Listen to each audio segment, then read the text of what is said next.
ये उन दिनों की बात है जब मैं 18 साल की थी और भाई तकरीबन 20 साल के थे, क्योंकि भाई मुझसे 2 साल भरे थे। हम दो बहन भाई ही थे। उसके बाद मेरी मम्मी थोड़ी बीमार हो गई थी और वह बच्चे पैदा ना कर सकी। हमारी यह छोटी सी फैमिली हंसी खुशी जिंदगी गुजार रही थी।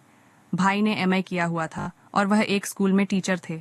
इसलिए मम्मी ने मुझे कहा कि अपने भाई के पास ही बैठकर पढ़ लिया करो। आपके भाई टीचर हैं और इससे बेहतर आपको कोई भी नहीं पढ़ा सकता। मैं भी मम्मी की बात मान गई थी और भाई के पास ट्यूशन पढ़ना शुरू कर दी थी। मैं सुबह 9 बजे कॉलेज जाती थी और तकरीबन दिन 1 बजे कॉलेज से वापसी आकर 2-3 घंटे सो जाती थी और भाई भी उसी वक्त स्कूल से वापस आ जाते थे और अब मुझे ट्यूशन पढ़ाने बैठ जाते थे। मम्मी अक्सर अपने कामकाज में मसरूफ रहती। मैं और रोहन भाई बैठकर स्टडी कराते रहते। रोहन भाई मुझे पढ़ाते और मैं उनसे अक्सर बातचीत भी करती, पर उनके साथ काफ़ी अटैच थी। दिन हंसी मजाक में गुजर रहे थे। एक रात मुझे भाई के साथ पढ़ते हुए तकरीबन रात के 8 बज रहे थे। मम्मी जल्दी अपने कमरे में सो गई थी। मैं ऊपर वाले कमरे में भाई के साथ बैठकर पढ़ रही थी और मम्मी नीचे वाले कमरे में अक्सर जल्दी सो जाती थी, क्योंकि मम्मी घर का सारा कामकाज करती थी और वह रात को थक जाती थी। इसलिए वो रात को जल्दी ही नींद के आगोश में चली जाती थी। मैं और भाई तकरीबन रात 10 बजे तक जागते रहते थे। भाई के साथ ट्यूशन पढ़ने के बाद मैं भाई के कमरे में बैठी उनसे बातचीत करती और फिर अपने कमरे में जाकर सो जाती। हमारा कमरा अलग अलग थे।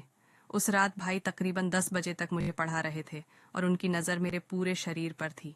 भाई की नज़रें मुझे किसी तीर की तरह लग रही थीं। मैं जान चुकी थी कि आज भाई की नीयत मुझ पर खराब हो चुकी है। जितनी जल्दी हो सके मैं उठकर अपने कमरे में चली जाऊं। मैंने भाई को कहा, भाई आधी पढ़ाई कल करेंगे, अभी मैं थक चुकी हूँ और मैं सोने अपने कमरे में जा रही हूँ। रोहन भाई कहने लगे, नहीं शिवानी, अभी तुम्हारा टेस्ट भी है और तुम्हें उसकी भी तैयारी खूब करवाऊंगा। मैं भाई के पास बैठकर पढ़ना नहीं चाहती थी,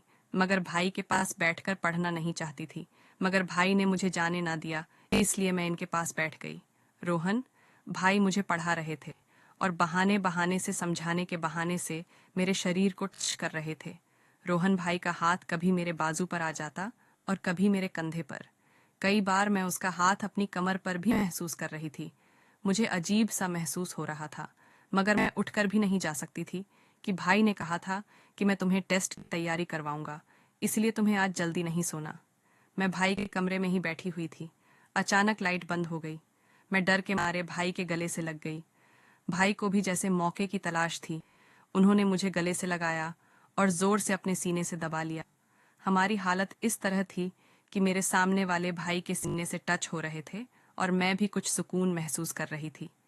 मेरी नीयत भी भाई के साथ बदल चुकी थी। अब मैं भी चाहती थी कि भाई मेरे साथ वह सब कुछ करे जो एक मर्द औरत के साथ करना चाहता है। फिलहाल मेरे लिए यह बात गलत थी, क्योंकि वह मेरे सगे भाई थे और मैं उनके साथ कुछ भी करना नहीं चाहती थी। मगर जब गीख आग के पास पड़ा हो तो वह पिघल ही जाता है। मैं भी पागल हो चुकी थी और भाई के साथ वह सब कुछ करना चाहती थी जो एक मर्द औरत के साथ करता है। लाइट तकरीबन 2 घंटे तक बंद रही।